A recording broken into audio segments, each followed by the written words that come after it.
মই তোমালোকক কুৱেশ্যন বেংকৰ কুৱেশ্যনখিনি কৰি দিছোঁ নাম্বাৰ 1 কুৱেশ্যনটো who did introduce the theory of pre establish harmony পূৰ্বস্থাপিত শৃংখলা মতবাদটো কোনে আগবঢ়াইছিল এনচাৰটো হ'ব Leibniz number 2 who is regarded as the father of modern philosophy আধুনিক দৰ্শনৰ পিতৃ বুলি কাক কোৱা হয় এনচাৰটো হ'ব Rene Descartes Number 3 question to who is the founder of scientific realism বৈজ্ঞানিক বাস্তৱবাদৰ প্ৰৱৰ্তক কোন এটো 16 17 20 আহিছে question to answer হ'ব John Locke Number 4 give one example of a secondary quality গৌণ গুণৰ এটা উদাহৰণ দিয়া এটো বহুত বাই আহিছে আগতে কুৱেশ্যনটো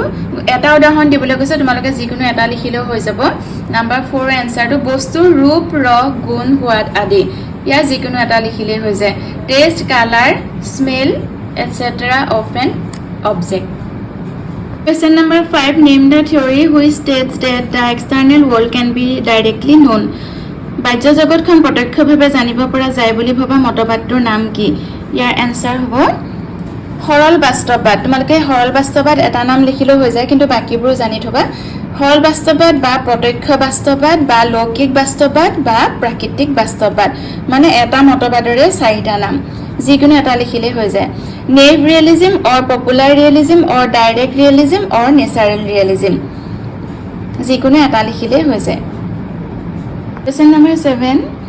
Give an example of primary quality মুখ্য গুণৰ এটি উদাহৰণ দিয়া 20 আহিছে 23 আহিছে আৰু বহুত বাৰ আহিছে কোৱেশ্যনটো বস্তুৰ আকাৰ ওজন বিস্তৃতি পৰিমাণ আদি ইয়া যিকোনো এটা লিখিলে হৈ যায় আকাৰ লিখিলেও হৈ যাব ওজন লিখিলেও হ'ব বিস্তৃতি লিখিলেও হৈ যাব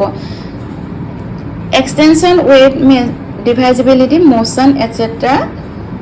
of an object যিকোনো এটা লিখিলে হৈ যায় চাৰিটা লিখি দিছো মই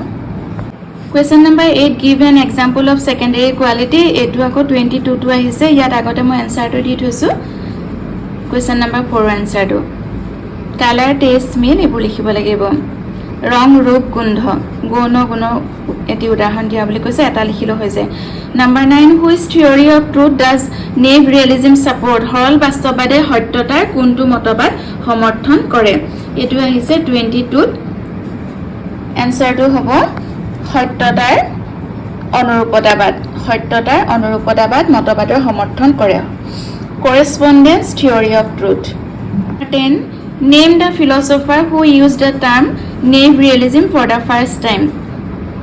naive realism সৰল বাস্তৱবাদ শব্দটো পোন প্ৰথমবাৰৰ বাবে ব্যৱহাৰ কৰা দাৰ্শনিকজনৰ নাম লিখা 23 আহিছে এনসাৰটো হ'ব ডুৰাণ্ড ড্ৰেগ